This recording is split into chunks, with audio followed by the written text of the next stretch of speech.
Alright guys, today I want to tell you how to make $2,000 a month with just 15 ball pythons. And this is a ball python I have around my neck. Some of these ball pythons can bring an incredible amount of money, but I would say if you're just starting out and thinking about getting into ball pythons, with a reasonable investment, you can make $2,000 a month with just 15 snakes. I'm going to tell you how to do that in this video. And I would say this pretty much is a spin-off of one of my last videos, how to make $2,000 a month with 25 ducks. And I had a lot of people watch that video lately and they're asking me, well, if you're making so much money on ducks, why aren't you still breeding and selling the duck eggs as hatching eggs for $2,000 a month? And let me tell you, there's a reason. It's because this right here, this snake, the ball pythons, they are a lot less work than ducks. And I kind of think a little bit different than everybody else. Most people think, all right, you know, I actually started with chickens and actually selling the chicken eggs. And a lot of people are like, all right, you know, I'm selling eggs for $1 a dozen. Maybe I can step up to like a free range organic chicken, sell them for $6 a dozen. Let's scale up. Let's, you know, have 10,000 chickens in a chicken house and let's make some money. And I'm always thinking a little bit different. I'm always thinking, hey, how can we make more money with less work? That's the key right there. Less work. You know, I want to make as much money as possible where I can work just a few hours a day, take the day off, and make the same or more money. And that's what I'm going to tell you about in this video. And really, it comes down to the nature of the ball python. I'd say the ball python, this right here, is the most common pet snake.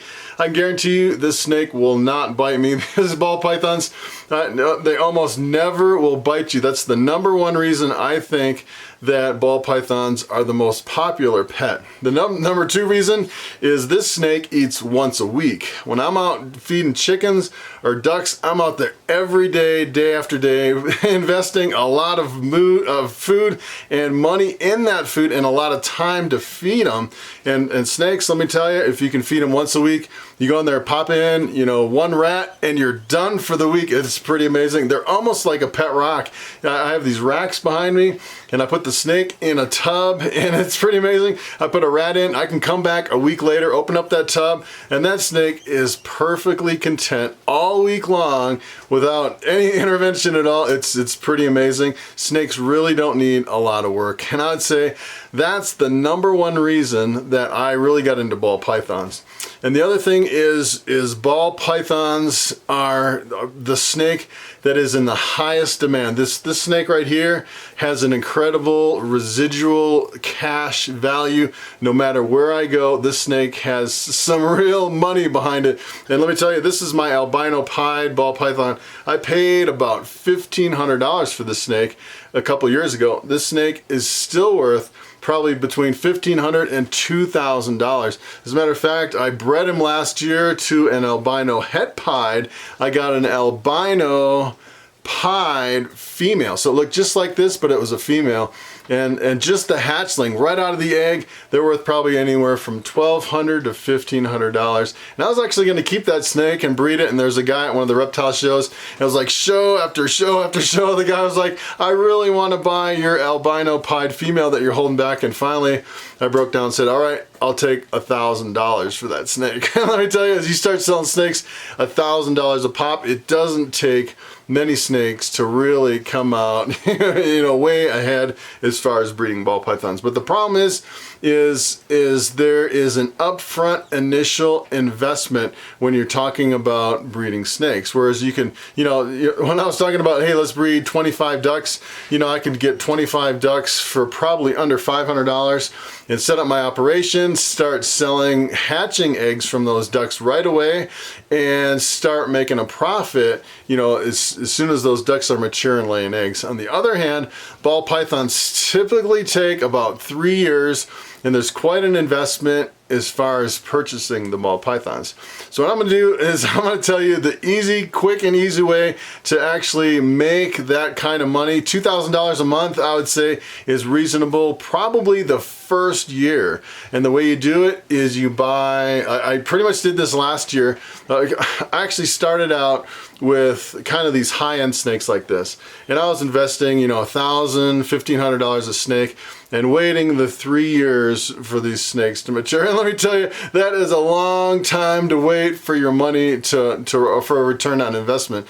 So what I did last year, instead of waiting and waiting some more, I actually bought someone's collection of females, and I bought a bunch of females like normals and pinstripes. I think I paid maybe $1,500 for about, I got about 12 females that were ready to breed. So you figure 12 females for about $1,500, which is, it's pretty incredible to get a package deal at that price. Mostly, you're paying about $100, $150 for, like pinstripes or, normals. I have quite a few normals. And then what I did is I went out and bought a more higher end snake, which was my bamboo. And I can show you my bamboo, and that bamboo is a co-dominant gene. So everything that bamboo bred was actually, half the babies came out bamboo. And I was selling bamboos for $300 a pop. And let me tell you, some of those combos I was selling for as much as $800 or $1,000 for some of those bamboo combos, like the bamboo pinstripes, the bamboo pastels, the bamboo lemon blast. Some of that stuff was really bringing in a lot of money, let me tell you. And I easily made $2,000 a month with that investment last year. I'd say I'd probably spent under $3,000, and over the course of a year, I was probably bringing in $2,000 a month just from that combination right there. So I would say that's the easiest way to start out. And then if you're really thinking about long-term investment, you can invest in the pieds. And the pieds are, I'd say, kind of like this one. This one has the albino, so it has the yellow in it. This is kind of a more high-end snake. But you can pick up female, just the pieds, which have more of a blackish brown color in here instead of the yellow. And they're really holding their value really well. I'd say you could sell almost any pied for at least $300 for a pied. And if you bought, what I kind of did is I invested in some pieds and some clowns, and then waited for them to grow up, and then I invested in, some of those really low-end normals with a high-end male like my bamboo, and it kind of had a return on investment the first year. Now my second year, some of these clowns and pieds and stuff, they'll actually be maturing to where I can actually breed them. And I would say, so for a business plan, if you're thinking about doing like, so if you for sure want, $2,000 a month for a whole year, pretty much long term, I would invest probably in 6 pied females and 6 clown females, and they'll cost you about $300 a piece. And then you'll have, 12 females, and each female can produce 7 eggs per year. So you're figuring that's quite a few. And then what you do is you get a couple males that are maybe have a couple more genes in there, and even if you produce all just straight clowns and pieds, you'll get $300 a piece. That's about, I figure, with 12 or 13 females, you're looking at about 80, close to probably about 80 hatchlings. And at $300 a piece, you're looking at pretty much $2,000 a month. So that's kind of the long-term goal. It's going to take you a few years for those to mature. But if you're really in a rush, I would get some like normals or something like that. And they're, sometimes you can get normals for free on Craigslist. I got a free normal female. You breed a bamboo to that normal, 50% of the babies are $300. So you figure if they have a 7 egg clutches. Some of my clutches are, some of these big ball pythons, they can have clutches of up to 15 eggs. So you're talking about, half of them, 7, if you have $300 a piece, it's 7, that's like $2,100 just from that one snake, just from the bamboos. And speaking of that money, if you take these into the pet store, especially if you take snakes into a reptile store, I've done this before. So this is like, I'd say this is like a $1,500 snake. I could bring this into my local reptile store. they would give me $1,500 of store credit, or you know, about half price really, because what they do is, you know, in the store, they usually buy supplies, they mark them up like 100%, and then the profit of what they're selling them for usually goes for the lights and the rent and the salary and everything like that. So if you figure, you know, you trade this in for about $1,500 of store credit, you're talking about, you know, $1,500 of what you would pay in a store, which is pretty much half that. And if you really get in a bind, I've seen some people do this. If you look on the internet, there's some companies that buy any snake that you have for 25% of retail. So for example, you know, if this is $1,500 and half is what, $750, it'd be half of that. You know, they give you a few $100 for this if you really got desperate and wanted to unload this. It's not really the best way to go for some high-end snakes, but that you could always get cash for these snakes. No matter what you have, you can get money for your snakes. These are like gold, let me tell you, ball pythons, and they're such in high demand. And what these places do is there's a lot of reptile distributors. They'll buy these for 25%, mark them up to 50%, sell them to pet stores. Pet stores will double the price, and it kind of, you know, works all the way up to the top. And let me tell you, there is such a demand for these ball pythons. It's incredible. You know, everybody wants ball pythons. You go to the reptile shows and people are just hoarding around your table looking at what you have, and stuff's flying off the shelf. So it's a really good investment, and that is why I got out of the ducks, because I got into snakes. And let me tell you, it is so much easier than feeding the ducks and packing up the eggs every day. And it's kind of a no-brainer for me. The other thing is, instead of, you think about scaling. So for example, for ducks, if you're making $2,000 a month and you want to scale up those ducks, what you really need is you need an increased number of ducks. So you're talking about hundreds or thousands of ducks to make, you know, a few $100,000 a year. With ball pythons, all you have to do is upgrade to a better morph. Something that's pretty rare. You know, if you got into the Sunset Project, they're still selling for about $7,000 a snake. You know, you buy a pair of snakes for $14,000 and you breed them, and you can make some incredible money. The problem is with the high-end stuff, there's not quite the demand you would see for something like this. As a matter of fact, I was selling snakes at the reptile show, and some guy comes up to me and says, hey, I have $10,000 in my pocket and I'm looking for a $10,000 snake. And I'm like, I don't really breed $10,000 snakes. I don't have any Sunsets or anything like that. The most expensive snake I really had at the show, I think it was about $1,200 or $1,500. And it's you know, sometimes people can surprise you as far as what they're looking for, and really my kind of I'd say my approach to breeding ball pythons is to kind of have a wide range, all the way, you know, from the $50 snake all the way up to like a $1,500 snake. And I would say that is kind of the range that most people can afford. But the other thing you have to think about is housing and equipment for these ball pythons. And that's kind of what I want to show you. I'll give you a quick tour of my reptile room here. I have racks behind me. These racks are incredibly expensive, but really you don't have to invest in really high quality racks, especially when you're starting out. You can invest in plastic totes that you get like at Home Depot. And I've seen people, especially, you know, new breeders starting out, and they're building their collection really big, and they get like 80 or 100 hatchlings, and all they do is have wire shelving with the plastic totes, you know, with holes drilled in the side, maybe a little coconut husk and a little bowl for water. It's pretty simple. You don't really have to go all out like I did in this room.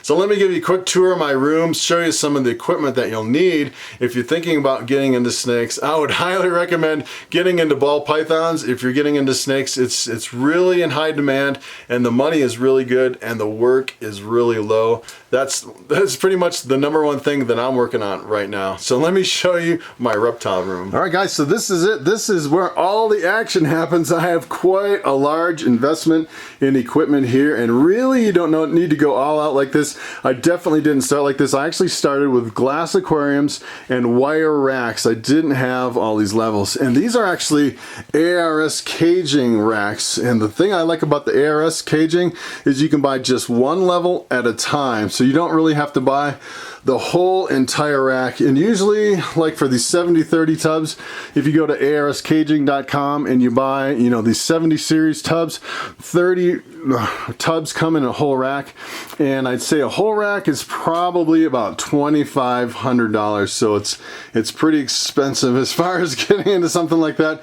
I would definitely recommend going with something cheaper if you're just starting out on a budget. You definitely don't have to really invest in equipment like this. And what I did is I started in ducks, and I used all my duck money to invest in this equipment. And then when I started breeding all my ball pythons, I started with my breeder tubs here and my females over here. I had some males over here. And then when I started having a whole bunch of hatchlings, I knew I was going to make a bunch of money. So I actually borrowed the money and I invested in this. This is an ARS 1039. And then over here in the corner, I actually invested in the ARS 1065, holds 65 hatchlings, and I filled almost both of them up. And let me tell you, my very first year when I sold all those hatchlings, I paid for every single piece of equipment in this room the very first year. I'm telling you, ball pythons are extremely lucrative, and if you can work it into your plan, I would definitely get a few snakes and start a breeding project. All right, guys, take a look at this ball python around my neck. This is my bamboo male ball python. This one really paid off last year. I think I paid about $1,200 for him. It was about a year and a half ago, and let me tell you, when you're first getting into ball pythons and you start shelling out some money, you're in sticker shock, let me tell you. But then when they pay off in the long run, it's definitely well worth it. I bred this boy to 13 females and 11 of them laid eggs, and that's the most females that I've ever seen anyone breed to one snake. And I kind of took a chance rolling the dice, and for some reason this guy is just a breeding machine. He'll lock with any female and just stay locked up for days and days at a time, which is pretty unusual for a ball python. And if you're thinking about getting into snakes, there's another way I know of where you can make as much as $2,000 every month with just 2 snakes, and that would be with reticulated pythons. So I have 2 reticulated pythons, a male and a female, and the female weighs almost 70 pounds. She is a monster. She could lay as many as probably 40 eggs, and you figure 40 eggs, and they'll probably sell probably at $500 a pop at the local reptile shows, and you're talking about $20,000 a year from just 2 snakes, which is pretty incredible. It's pretty amazing how much money you can make in snakes. And sometimes she'll go on a fast for months at a time. So you're talking about an animal I can put in an enclosure on my pool table in my basement and just leave her alone for months, and she's perfectly fine. Which, you know, you compare that to any other animal, there's nothing that compares to the ease of care for snakes. It's pretty amazing. Yeah, that's one of the reasons I don't do ducks anymore, because I got into snakes and there's just no comparison. So I want to show you my retic female real quick. I was thinking about feeding her a rat tonight, but she looks like, I gave her a rat yesterday. She looks pretty plump today. I'm thinking she's building some eggs. I might get my first clutch of eggs this year. She's 3 years old. They typically say it takes 3 years for retics to breed, and I'm hoping she'll lay. So let's take a look at her real quick and check her out. Okay, here is Lucy, my reticulated python. She is a white albino, and she is a beast. If she lays eggs, we're gonna have an incredible amount of reticulated python eggs. It'll probably fill my entire incubator, and I might have to fire up my second incubator because she could lay, you know, I'm thinking between 35 and 40 eggs, and I'm thinking she's the right age. And I paired her up, you know, three or four times with the male this year, and I'm kind of debating whether to offer her another rat or not. She's looking really plump, especially on the sides here. She's looking really thick, and I really don't want her to overeat. And, you know, typically they'll eat, and then when they're about to lay eggs, they'll fast for a long time. So it's really a trick to feed them enough without overeating, and then kind of timing the fast for when they're about to lay eggs. So I think I'm going to give her another day and see if she'll, you know, thin out a little bit. And I don't know, she looks kind of thin on the top and then a little bit bloated on the bottom. This is just kind of confusing me the way she's kind of laying. But I'm not sure if she'd take another rat. today or not. She probably would, but I'm a little concerned that she would maybe overeat. So let's kind of see what she does over the next few days.